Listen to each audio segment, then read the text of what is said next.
Happy Easter, guys. It's part 2 of fixing this Pro Charger. Well, not the Pro Charger, but the control arm from hitting the oil drain on the Pro Charger. So, kind of skipped a lot of stuff. Didn't have a lot of time. I worked on it 10-15 minutes here and there. So, I'm off today. So, I'm going to get this together, running.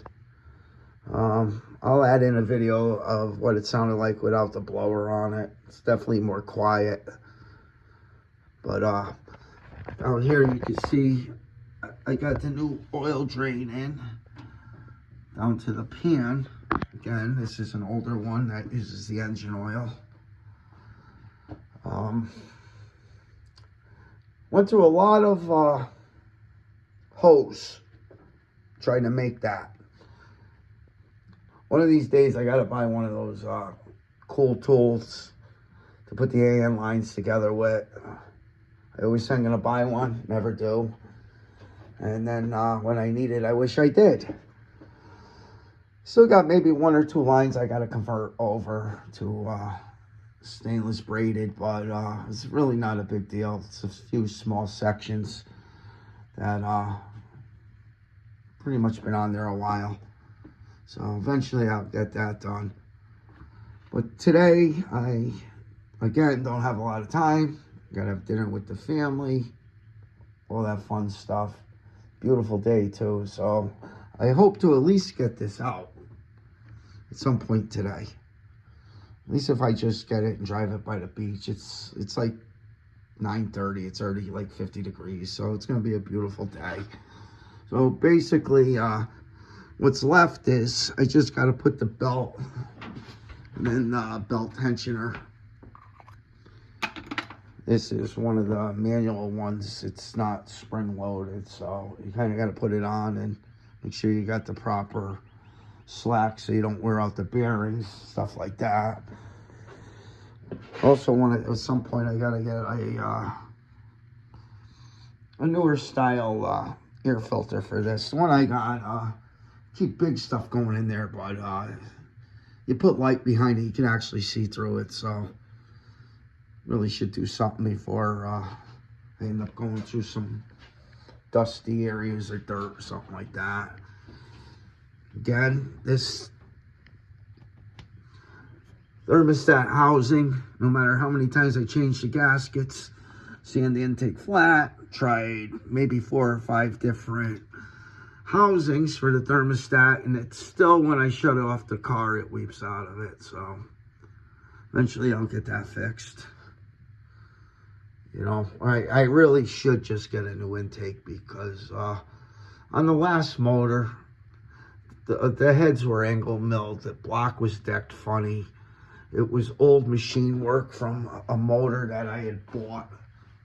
So, of course, I go to put the intake on it after I have it all together and spend all this money on it.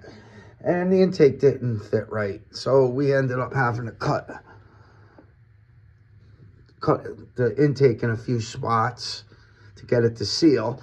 Everything was good, but now this motor doesn't have all that crazy old machine work done to it. So, I really need to get an intake for it.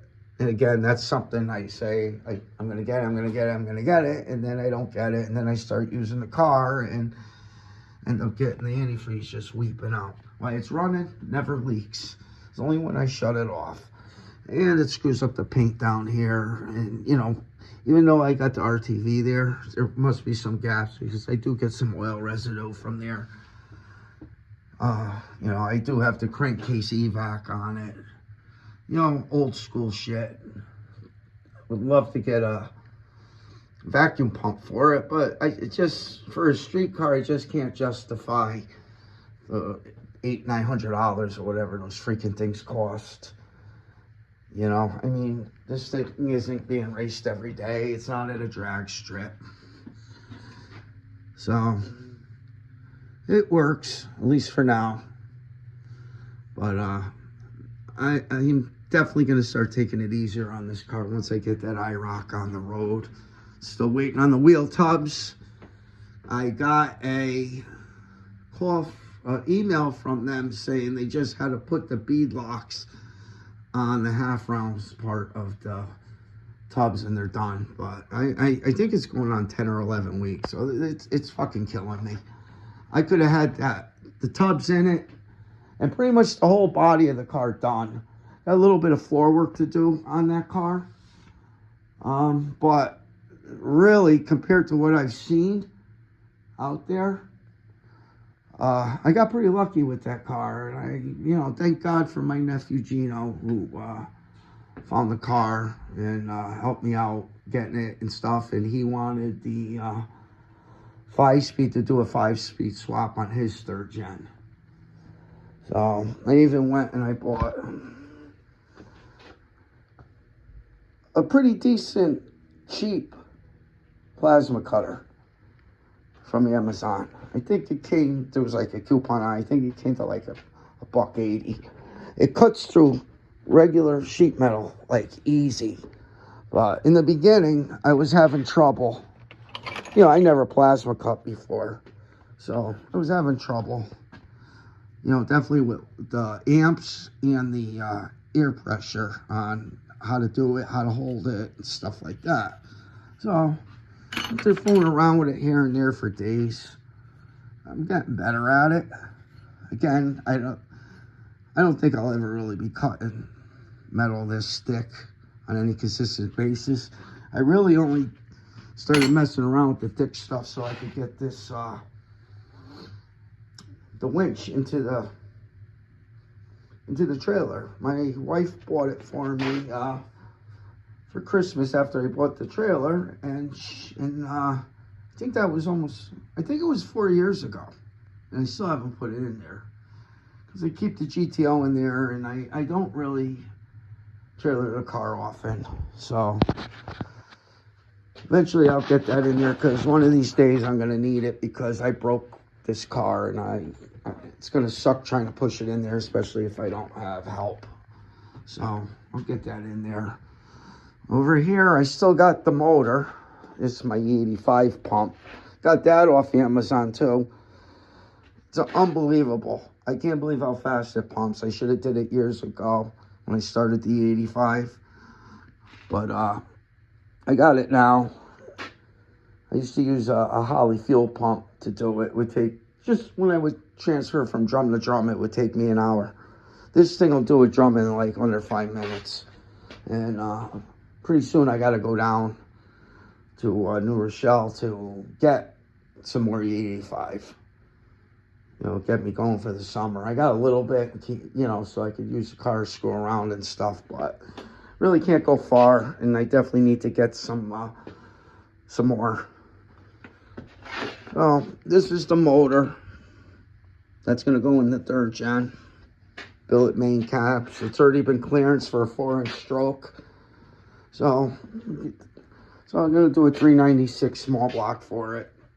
And looking at twin turbos right now. I think I'm going to go that way. I really don't want to do one big one, but I think the twins will be good. Especially, that car is also going to be a street car, but, to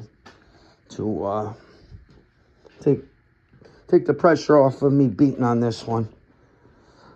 Well, I'm going to get moving on this so I can at least get this thing together so I could drive it before we have to go to dinner. So I'll check back shortly. Well, there it is. Without the supercharger hooked up.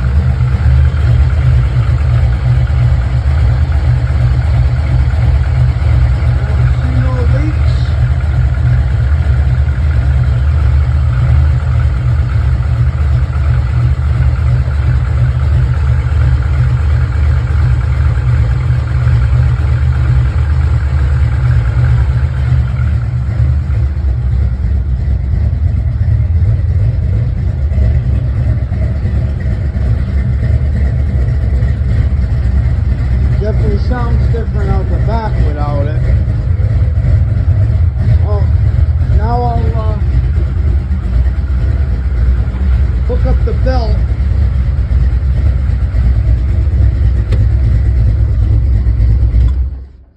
I'll hook up the belt and get it going with that.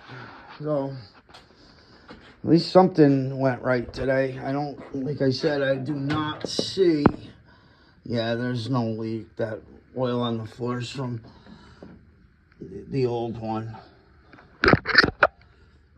Yeah, it looks pretty good. Thank God. All right. I will be back.